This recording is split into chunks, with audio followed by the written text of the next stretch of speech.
Welcome back to the channel, guys, and in today's video we are going to feature a team that I observed a lot of players have been using it, and I personally had a lot of trouble playing up against that one, and that's when I decided that I'm going to use it. And the primary reason for I think the primary reason for the success of that team is WHISCASH, and WHISCASH being very spam Pokemon can really hard on some of the safe swaps like Jellicent and Diggersby. So I was able to get some wins with this team, but later I started getting hard countered. So yeah, that's it. And before we start with the battles, if you are new to the channel and if you like our content, don't forget to hit the like and subscribe button. And if you are already subscribed to the channel, big thanks to all of you. And if you want to join the Battlesit Discord server as well, the link to that is in the description down below. So without further delays, let's start with the battles and see how the battle goes. So picking up a positive lead in the form of the Shadow Snorlax and expecting the opponent to swap out to Hypno. So this is looking pretty good for us because we will end up hard countering our opponent. So this is not always not good on any battler side if you get hard countered, but it is what it is. And looks like they're going for Thunder Punch. So it is Thunder Punch, and Mandibuzz is very tanky even though it does super effective damage.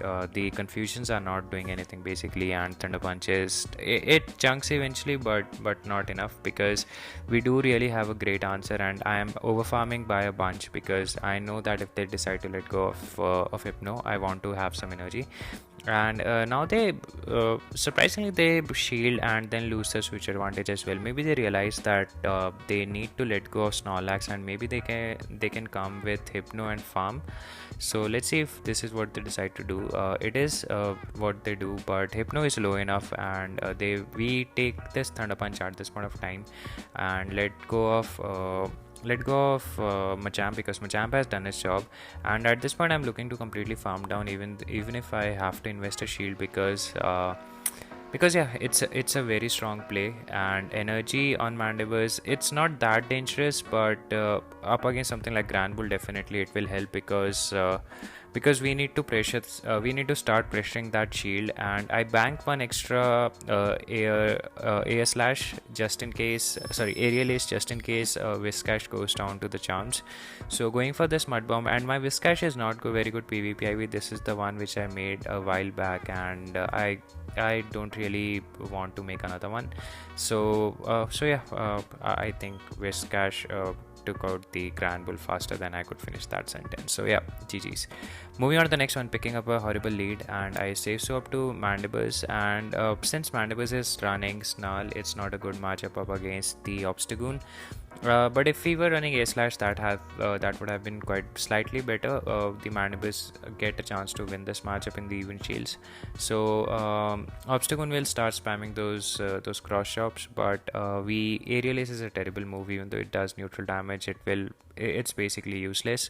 So yeah, I mean the damage is adding up, but the foul plays, but the Snarls are not doing any damage. So this is where I typically get confused between Air Slash and Snarl. So Snarl obviously has its own advantage up against something like Jellicent or even Hypno, as we saw. So since I want to win the switch, as our WHISCASH has a better play up against that Nidoqueen, I want to keep the switch, but the opponent had two cross shops ready, so that forced me to invest both the shields, which probably is a questionable decision. But I feared that I'll not be able to farm that Obstagoon down and not get ahead on energy. So they decide to shield, and now they throw, which is quite good, but I thought that they would have been able to farm us down. Maybe the opponent also did not want to risk it for the biscuit.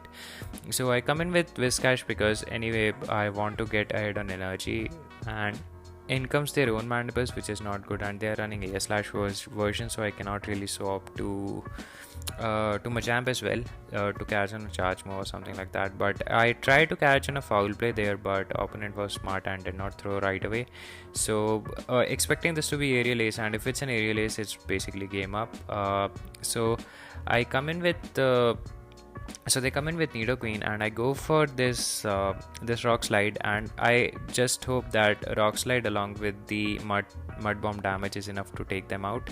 But they already have a charge move ready. If it's an Earth Power, it's definitely going to almost knock us out, and it almost knocks us out, and it's basically GG. So yeah, good game. Moving on to the next one, picking up a neutral lead in the form of this Lanturn, and Lanturn really cannot. It has to land Hydro Pump to take us out, but the opponent does a really good catch on to their Drift Flame, and Cross Chop is double resisted and basically does not do anything. But we do have a very decent answer to this Drift Flame in the form of the Mandibles. So they will start spamming those icy winds and lower our attack. But even with the lowered attack, the foul play will do a lot of damage. So they shield the first one. So this probably indicates me that they are looking to win this matchup, which is fine with me, because we do have a very good answer, like better answer than Machamp to that Lanturn in the form of our WHISCASH. So even if we lose this matchup, I'm not that afraid of it. But since the opponent has let go of the foul play, I will shield, because hexes are not doing that much damage, and we will be able to throw this foul play, grab the last shield. So we throw this foul play after farming a couple of extra snarls worth of energy, and the opponent decides to let go of the Drift Limb. So we maintain this matchup, and now I make a swap to Machamp, because I know the Lanturn can potentially farm us down with those icy wind debuffs and everything. So the opponent swaps to their own Machamp, and I think me drawing out the Machamp was probably the thing that made the opponent decide on that. So here I have to make a tough call, but since I was energy cautious, I knew that I would be able to get to an aerial ace. So this aerial ace is critical, because we are able to knock out the Machamp, and now even if they farm us down, that's fine with me, because they are out of shields, and close to Mud Bomb and couple of Mud Shots, I think we'll be able to knock out the Lanturn. And full health WHISCASH, even a Hydro Pump will not be able to knock us out, because it's only doing neutral damage because of WHISCASH ground and water typing. So more than couple of mud bombs, more than couple of mud shots, we need another mud bomb to take them out. But yeah, we are able to do that, and good games. Moving on to the next one, let's see what do we get. And in this one I entered the Great League by mistake, and I was surprised to see Shadow Swampert, to be honest. But yeah, it is what it is. And I've played the Shadow Swampert matchup a lot of time, and in this matchup what I like to do, I like to farm extra energy and try to sneak in a counter in between their charge moves. But since I was not able to do that, I would look to shield this, because now once I shield this, I will be able to completely farm down the Swampert, and Machamp with energy is quite dangerous. So they surprisingly swap into the Skarmory and give up the switch advantage. And Swampert's Skarmory core is very good, because Swampert is mostly weak to grass type, and Skarmory is a very hard check to those grass types. And since the opponent also shielded that charge move, I come in with Mandibles, and Mandibles really can tank a Brave Bird as well, but not at that range, I suppose. So I was waiting for them to throw a Brave Bird, but since they did not do that, I throw the foul play now. And if this is a Sky attack, which it is, it will not be able to take us down, and I farm some extra energy and go for this foul play. So foul play at this range will not be able to knock out this Skarmory, but we will be able to I do not want to risk it, because I want to maintain that initial matchup of Machamp up against that Swampert. So in comes Umbreon, and I immediately make a swap to Machamp, because yeah, that gave me an opportunity to farm down the Swampert, and now we are absolutely loaded on energy. And even if they take us out with a foul play or even at last resort, I think a couple of mud bombs will be able to knock them out. But I just wanted to land a Blizzard, because it's really it's rare that you get a chance to knock out an opponent with a Blizzard. And WHISCASH can survive 2 foul plays, so I'm not much, or more than 2 foul plays, more than that. I underestimated this Catfish. So yeah, this Blizzard will definitely be able to knock out the Umbreon at that range. Maybe the opponent could have tried to catch on a charge move onto the Swampert, but again, it was a very risky move. So picking up a positive lead, like very positive lead, this is the lead which you want to see. So in comes the Rainy Casform. So this matchup is quite neutral, because Rainy Casform does have access to Thunder, which does some decent health. I think it takes around 50% of of Mandibure's health, so I do need to watch out for that. And they go for Thunder straight away, which is quite good. So that was a good shield because I definitely would want to maintain the matchup of Machamp against Obstagoon.